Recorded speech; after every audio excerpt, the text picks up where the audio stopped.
Você já tentou mostrar a verdade para um bolsonarista e sentiu que o cérebro dele simplesmente desligou? A ciência descobriu o porquê. Não é falta de informação, é lavagem cerebral, e eu vou te provar isso agora. Você, que está me assistindo agora, com certeza já passou por essa situação frustrante e exaustiva. Você perde horas do seu dia construindo um argumento sólido e racional. Você reúne documentos, mostra vídeos irrefutáveis do próprio líder deles confessando absurdos, traz o escândalo das joias, cruza datas, junta fontes de jornais sérios, mostra a conta do rombo trilionário. E o que acontece? O bolsonarista olha para você com aquele olhar vidrado, um sorriso cínico de quem acha que sabe de um grande segredo mundial, e mata todo o seu esforço intelectual com 3 ou 4 palavras completamente vazias. É como dar murro em ponta de faca. Mas a grande questão é, existe uma explicação para isso. Não é apenas teimosia política, não é apenas falta de informação. O buraco é muito mais obscuro e assustador. Existe uma razão científica e psicológica muito bem documentada para esse comportamento de manada. Estudos profundos feitos com sobreviventes de lavagem cerebral de várias seitas destrutivas ao redor do mundo encontraram um mecanismo psicológico pequeno, cirurgicamente preciso e absolutamente devastador. Preste muita atenção nisso. Os líderes de seitas não controlam apenas o que os seus seguidores pensam. Eles controlam se eles pensam. A psicologia e a ciência chamam isso de thought stopping, ou, traduzindo para o nosso português, a parada de pensamento, ou bloqueio de pensamento. Funciona exatamente assim. O cérebro humano está, a todo e qualquer instante, escaneando informações que possam representar alguma ameaça às nossas crenças básicas.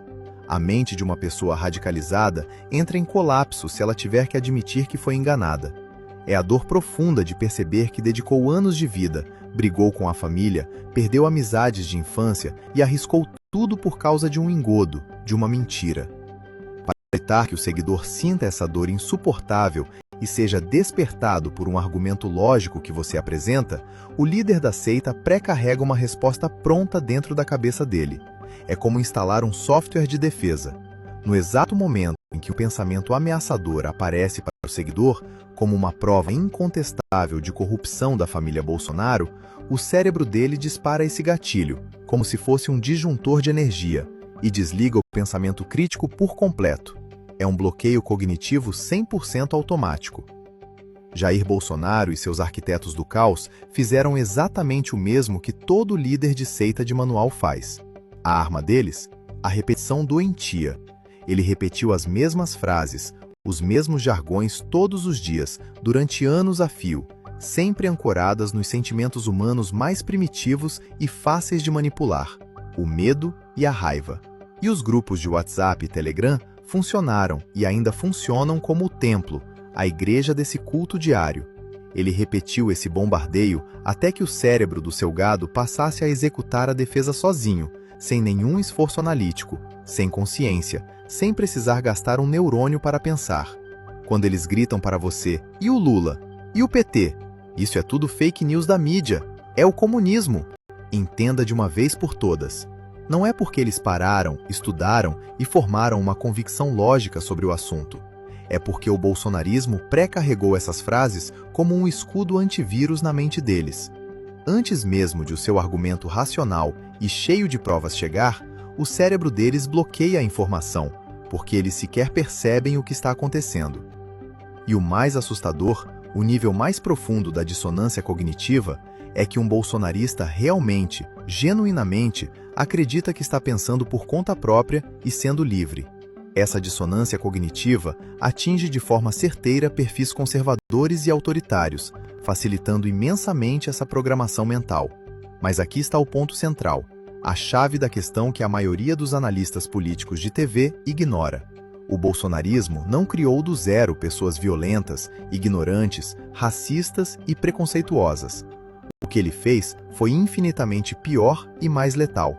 Ele simplesmente desligou a parte do cérebro que antes fazia com que essas pessoas sentissem culpa ou vergonha social por serem assim.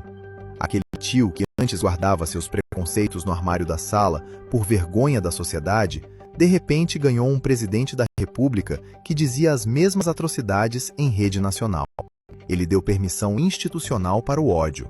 O bolsonarismo foi a chave que destrancou a jaula da barbárie. E, com isso, criou um mundo paralelo, um delírio coletivo bolsonarista que sustentou, aplaudiu e defendeu o pior presidente da história do Brasil, e que ainda hoje alimenta um Congresso Nacional que atua diariamente como o maior inimigo do povo, votando contra os trabalhadores.